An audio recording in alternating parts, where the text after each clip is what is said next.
Hello friends, मैं मोनिका, आपकी gardener दोस्त। आज आपको से बात करूंगी डायंथस की केयर के बारे में। ये लेकिन शुरुआत कर रही हूँ आपको। ये देखिए गुलदाउदी के फ्लावर्स, ये छोटे छोटे पौधे लाई थी मैं, एक एक दो दो इंच के। ये वाले भी, ये भी। इनकी थोड़ी देखिए पिंचिंग नहीं कर पाई, मेरे को पता ही नहीं चला। नीचे दो पौधे लगे हुए थे, इनकी पिंचिंग ज़्यादा नहीं हुई, तो इनमें देखिए फैलाव इतना नहीं है, लेकिन फ्लावर कितने खूबसूरत हैं देखिए। और येलो वालों की पिंचिंग हुई है तो इनमें कितने सारे फूल आ रहे हैं, कितने खूबसूरत लगते हैं येलो फूल, है ना, स्पेशली जब बसंत आने वाला हो। और एक ये देखिए, ये वाले स्टैंड में देखिए इस तरह से अभी और निकलेंगे। छोटे छोटे दो गमले रखे हैं मैंने, थोड़ा सा इधर से इनको दिखाएं तो ये देखिए, ये इधर से लाइट आ रही है ना, तो हमारी छाया आती है, इसलिए थोड़ा ये व्यू नहीं ले रहे हम। तो हमें बात तो करनी है। अब विंटर गार्डन की थोड़ी थोड़ी शेप आने लगी है। ये मैंने बिछा दिया है यहाँ पर मैट, एक और मैट लाना है बिछाने के लिए। और लियो का बस शुरू हो गया धूप सेकना इन मैट्स पे बैठ के, तो आज लियो को भी दिखा देते हैं, ये मस्ती मार रहा है। तो चलिए अब फाइनली शुरू करते हैं इसके बारे में। ये जो हैं इनको पिंक फ्लावर्स भी कहते हैं। अच्छा, इनकी एक वैरायटी होती है स्वीट विलियम्स, वो जैसे ये मीडियम साइज के हैं, ये डायंथस हैं। थोड़े और लंबे होंगे वो स्वीट विलियम्स होते हैं, और जो मल्टी लेयर्ड होंगे, और मैं भी दिखाऊंगी, उनको कार्नेशन कहते हैं। ये सब एक ही फैमिली को बिलोंग करते हैं। और इनसे भी एक ड्वार्फ वाले होते हैं, वो छोटे छोटे होते हैं, बिल्कुल ज़्यादा ऊंचे नहीं उठते हैं। तो देखिए, और देखिए ये जो है ना, जैसे पिटूनिया होते हैं ना, उनमें रीब्लूमिंग होती रहती है। पिटूनिया से कुछ कम रीब्लूमिंग, उतनी जो प्रोफ्यूज रीब्लूमिंग इनमें नहीं होती है, लेकिन इनमें भी रीब्लूमिंग होती है। पिटूनिया के बाद मुझे सबसे सुंदर फ्लावर्स यही लगते हैं। अपने विंटर गार्डन में आपको हर साल दिखाती हूँ। और इनमें खासियत क्या है, ये पिंक, रेड, हल्का सा ऑरेंज, वाइट, ये देखिए ये वाला ऐसा कलर जो है, इस कलर को क्या कहते हैं, सैल्मोन कलर कहते हैं शायद, वो वाला। अब आप सैल्मोन कह दो या सालमोन कह दो, सैल्मोन कलर कहते हैं इसको। इस कलर्स में ही मिलते हैं। और इनकी ब्यूटी देखिए फ्लावर्स की, 5 पेटल वाला फ्लावर होता है ये। देखिए इसमें 5 पेटल्स होती हैं, 1 2 3 4 एंड 5 पेटल्स वाला फ्लावर होता है ये। बीच में देखिए वो दिख रहे हैं इसके एंथर लोब्स, और देखिए ये दिख रहे हैं फिलामेंट। और इसकी खूबसूरती देखिए, ये जो इसकी मार्जिन है ना, ईच पेटल की जो इसकी मार्जिन है, वो इसकी खूबसूरती है। ये देखिए हर पेटल की मार्जिन कैसे, ये इसके एजेस होते हैं ना, इसके बाहर की तरफ के, ये आप उसको ये भी कह सकते हैं, या तो ये फ्रिल्ड कह सकते हैं, या जिगजैग कहना इसको ज्यादा अच्छा है। इसके मार्जिन्स देखिए, ये बाहर वाले जो है ना, ये जिगजैग होते हैं, देखिए ऐसे। ये ही खूबसूरती है। और ये जो शेड आते हैं, ये इन पौधों की खूबसूरती होती है, इन फ्लावर्स की। तो ये जो है, ये इन्हीं खूबसूरती के लिए लगाए जाते हैं। इनमें हल्की हल्की खुशबू आती है, जैसे मसालों की। आप देखिए उसकी लौंग की और सिनेमन की, दालचीनी की जो मिक्स सी खुशबू होती है ना, आप सूंघेंगे तो हो सकता है हर वैरायटी में नहीं आती हो, लेकिन ज्यादातर वैरायटीज में हल्की सी स्पाइसी सी स्मेल आती है, फ्रेग्रेंस जिसको कहते हैं, वो फ्रेग्रेंस होती है। इसीलिए ये एक साथ जहाँ लगे हों, हल्की सी फ्रेग्रेंस आप पास में जाके सूंघेंगे तो आपको दिखेगी। उसके लिए ही ये उसके लिए तो नहीं कह सकते, ब्यूटी के लिए लगाए जाते हैं। देखिए कितने सुंदर लगते हैं। अभी मैंने ये जो पौधे लगाए थे ना, छोटे छोटे पौधे लगाए थे, 1-1 इंच के आए होंगे ये पौधे, और अब ये फैलना शुरू हो रहे हैं पौधे। 9-9 इंच के गमलों में मैंने 1-1 पौधा लगाया है, और धीरे धीरे अब ये फैलना शुरू हो रहा है। और इसमें आपको मैं एक खासियत बताती हूँ कि इसको आपको और ज्यादा फैलाना हो ना, तो इसमें एक काम कर सकते हैं। इसकी ये जो नीचे वाली ब्रांचेस है ना, ये वाली ब्रांच, ये ऐसे नीचे वाली ब्रांच है, इसको पकड़ के जो हमारी जूड़े वाली पिन आती है ना, जूड़े वाली पिन से ऐसे जमीन में लगा दें अगर हम ऐसे, तो यहाँ से जो इसके जो ये वाली जगह है ना, दिख रही है अच्छी तरह से, ये वाली जो जॉइंट है, ये जिसको नोड कहते हैं, ये वाली नोड, अगर हम इसको ऐसे जूड़ा पिन से इसको यहाँ पे फिक्स कर देना तो यहाँ से जड़ें निकल आएंगी और आपका पौधा ऐसे फैलता चला जाएगा, यूं ऐसे फैलता चला जाएगा। तो ये बहुत इजीली अगर इसको फैलाना हो आपको तो ऐसे करके, या तो ऐसे मिट्टी में टच करेंगे तो वापस आ जाएगी। इसलिए जूड़ा पिन जो आती है ना, जूड़ा पिन, ऐसे बॉबी पिन्स कहते हैं जूड़ा पिन को, उनसे इसको ऐसे ऐसे करके यूं लगा दें तो ये मिट्टी से टच आएंगी और आपका पौधा फैलता चला जाएगा। ये एज अ बॉर्डर बहुत लगाया जाता है पौधा, जमीन में लगाएं, क्यारियों में लगाएं, एज अ बॉर्डर बहुत अच्छा लगाया जाता है। क्यारी में लगाएं तो आगे ये लगा दें और पीछे ऊंचे ऊंचे पौधे मीडियम साइज के, उससे ऊपर बड़े पौधे, तो ऐसे क्यारी में ऐसे फर्स्ट लेयर में लगाने के लिए ये बहुत अच्छा पौधा होता है। अगर स्वीट विलियम्स लगाते हैं, वो थोड़े लंबे होते हैं, तो वो थोड़ा सा इसके बाद फिर वो इससे थोड़े लंबे होते हैं डायंथस से। तो इस तरह से इनको लगाया जाता है। फ्लावर्स की और पत्तियों की, इनकी पत्तियां देखिए कितनी खूबसूरत होती हैं इसकी, ये देखिए लंबी लंबी सी, पॉइंटेड सी। तो ये इसकी खूबसूरती है। इसकी बात करी हमने। फिर हम बात करते हैं कि इसको आप अपने गार्डन में किस जगह लगाएं। इसको जो सन चाहिए ना, धूप चाहिए, इस पौधे को कम से कम 4 से 6 घंटे की धूप चाहिए। लेकिन वो जो धूप इसको 4 से 6 घंटे की चाहिए, सर्दियों की, जैसे हमारे सर्दियों में है, सर्दी की धूप चाहिए, हल्की ठंडी धूप चाहिए। बहुत ज़्यादा हार्श सन जो है ना, उसको नहीं ये बर्दाश्त करेगा। ठंडी धूप चाहिए इस पौधे को। अगर हार्श सन होगा ना तो आपके पौधे की ग्रोथ कम होगी, उसमें फ्लावर कम आएंगे, वो पीला पीला सा पड़ने लग जाएगा। तो आपको इसकी, जैसे सर्दियों में होती है, ठंडी धूप और 4 से 6 घंटे की धूप चाहिए। और सॉइल मिक्स जब इसका बनाना हो ना, तो एक हिस्सा इसमें मिट्टी लें, एक हिस्सा इसमें रिवर्स हैंड मिला लें और 1.5 हिस्सा इसमें खाद लें। मिट्टी जो बनती है, मिक्सचर जो बनता है विंटर सीजनल्स का, वो उसमें थोड़ी सी खाद ज्यादा डाली जाती है, क्योंकि ये शॉर्ट लाइफ स्पैन वाले प्लांट्स हैं और इनको खूब सारे फ्लावर बनाने होते हैं। रिपीटेड फ्लावरिंग होती है मोस्ट ऑफ द प्लांट्स में, तो इनमें जो है वो खाद थोड़ी सी ज़्यादा डाली जाती है। इसीलिए इसमें भी 1.5 हिस्सा खाद डाली जाएगी और 1 छोटा चम्मच फंजीसाइड पाउडर डाल दें। इसमें जो है, ये जो प्लांट है, इसको वेरी वेल ड्रेन। और फिर उसमें जो है ना, साथ में जब इसकी डायंथस की स्पेशली जब आप तैयार कर रहे हैं मिट्टी, तो उसमें आप 1 छोटा चम्मच या आधा चम्मच आप कह लें, चूना पाउडर जरूर मिलाएं। चौक पाउडर मिला दें या चूना पाउडर मिला दें, वो बहुत जरूरी है इसकी मिट्टी तैयार करने में, क्योंकि इसको एल्केलाइन स्लाइटली सॉइल चाहिए होती है। ज्यादातर पौधों को एसिडिक सॉइल चाहिए होती है, जो कि हम खाद मिलाते हैं ना, जो वर्मी कंपोस्ट या गोबर की खाद, उससे मिल जाती है। लेकिन अलाइसम को थोड़ी सी एल्केलाइन सॉइल चाहिए होती है। तो सॉरी, अलाइसम नहीं, डायंथस की बात कर रही हूँ। डायंथस को, अलाइसम को तो हल्के से एसिडिक ही चाहिए, न्यूट्रल भी चलेगी उसको। इसको थोड़ी सी एल्केलाइन सॉइल चाहिए होती है, जिससे कि इसलिए इसमें चौक डाला जाता है। अगर जो इसकी सॉइल एसिडिक हो गई, एल्कलाइन साइड पे नहीं हुई, तो आपके पौधे में फ्लावर नहीं आएंगे और आपका पौधा पीला पीला पड़ना शुरू हो जाएगा।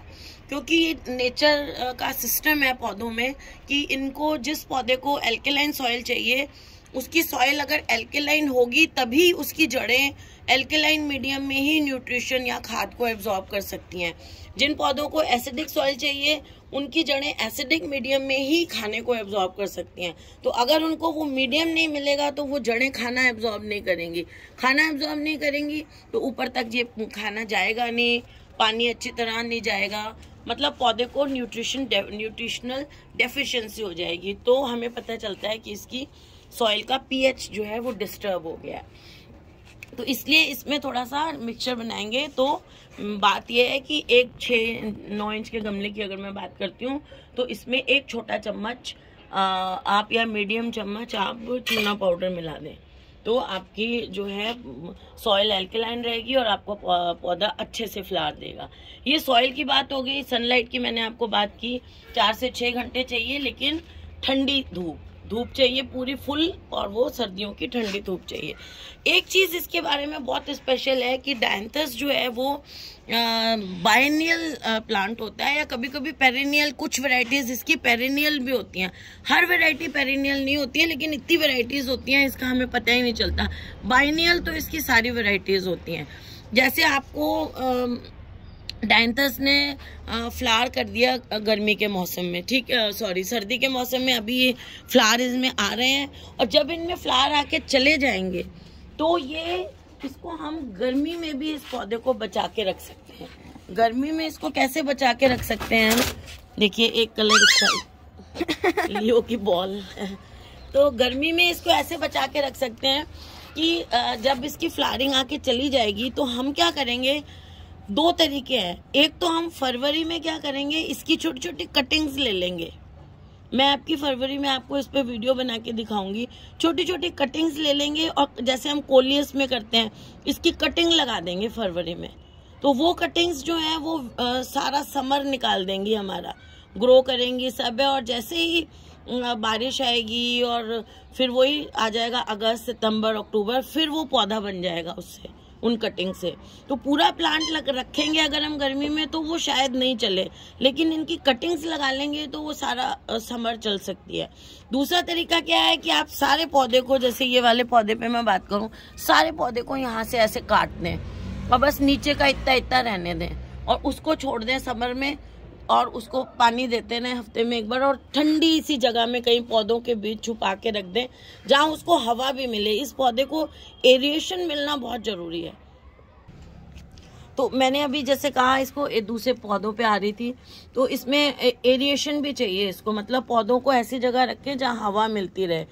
गर्मी में अभी भी एरिएशन चाहिए इनको, अभी सर्दी में भी और गर्मी में भी। जब इसको बचा के, जैसे मैंने कहा ऊपर से पौधा 1 इंच इतना छोड़ के सारा काट दें पौधे को, और एरिएशन के लिए छोड़ दें, और गर्मी में इसको बस पानी देते रहे आप। अच्छा, इसको ओवर वाटरिंग बिल्कुल नहीं करनी है। इसको पानी की, अगर मैं वाटरिंग की बात करती हूँ तो इसको इतना ही पानी देना है। ये देखिए आप, इसकी मिट्टी देखिए मेरे पौधे की, बस इतनी, बस मॉइस्ट रहनी चाहिए मिट्टी। ये देखिए, और मेरी मिट्टी देखिए आप, मॉइस्ट है, इसमें पानी है, लेकिन फिर भी देखिए ऐसी बाइंड नहीं होती है। देखिए ऐसी मिट्टी होनी चाहिए गमलों में लगने वाले पौधों की, ताकि वो बहुत ज्यादा पत्थर जैसी अगर मिट्टी हो जाएगी तो पौधे की जड़ें ग्रो नहीं कर पाती हैं, है ना, तो सफोकेट हो जाती हैं, उनको ऑक्सीजन नहीं मिल पाती है।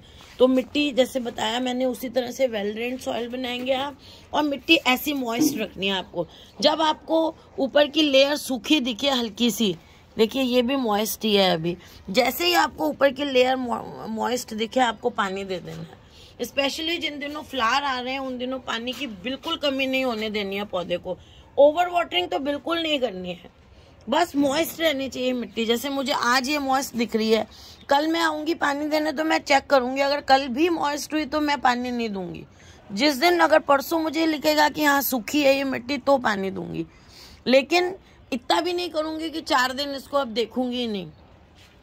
पानी रहना चाहिए मिट्टी में, लेकिन सौगी नहीं होनी चाहिए, दलदली नहीं होनी चाहिए मिट्टी। ऐसी नहीं होनी चाहिए कि यूं मिट्टी से दबाऊं तो पानी आए बाहर उंगलियों में से ऐसे निकल के, है ना, इस टाइप का होना चाहिए।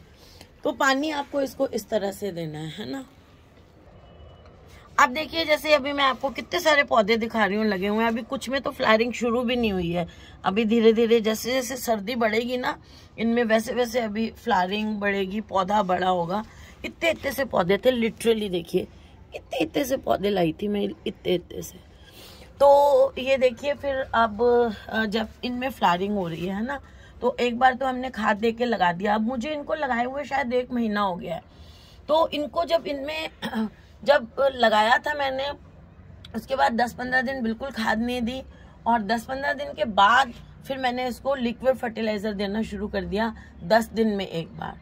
और वो लिक्विड फर्टिलाइजर सिर्फ NPK 19-19-19 था, या जो मैं गोबर वाला लिक्विड फर्टिलाइजर बनाती हूँ वो दे सकते हैं। उसमें आप सरसों खली नहीं डालेंगे।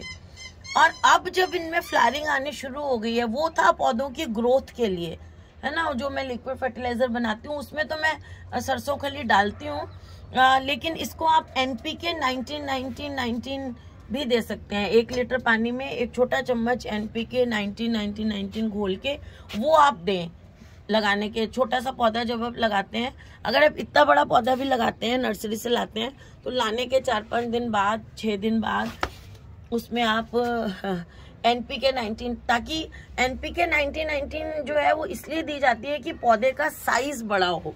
पहले जब हम लाते हैं, हमें आते जो है वो पौधे में वो नहीं चाहिए, फूल नहीं चाहिए, पहले पौधा बड़ा हो तब उसमें फूल आए ना, तो वो फायदेमंद रहता है। ऐसे अगर फूल आएंगे तो आपके पौधे की बढ़त नहीं हो पाएगी, गमला भरेगा नहीं और फूल से आने लग जाएंगे छोटे से पौधे पे। तो छोटे छोटे पौधे पे अगर फूल आ रहे हैं तो उनको आप हटा दें और उनको NPK 19 दें, या फिर आप ये जो गोबर की खाद है या वर्मी कंपोस्ट है उसको एक बाल्टी में 3-4 मुट्ठियां डाल के सारी रात भीगा रहने दें या 2-3 दिन भीगा रहने दें, वो वाला पानी दें इसको। उस टाइम आप इसको सरसों खली इतनी ना दें।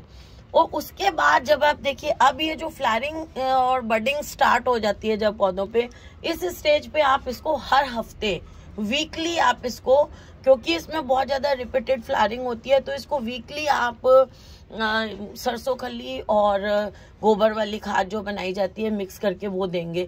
और वो कैसे बनाएंगे वो देखिए, जैसे मैं बनाती हूँ ऑर्गेनिक फर्टिलाइजर, मेरे वीडियोस हैं 2-3, आप वो देख सकते हैं, how to make organic fertiliser, वो देख सकते हैं। या फिर आप क्या करें, एक बाल्टी पानी में 2-3 मुट्ठी सरसों खली डाल दें, 2-3 मुट्ठी खाद डाल दें, आप गोबर की डाल लें, कुछ डाल लें, उसको आप हिलाते रहें और भिगा रहने दें उसको 10-15 दिन।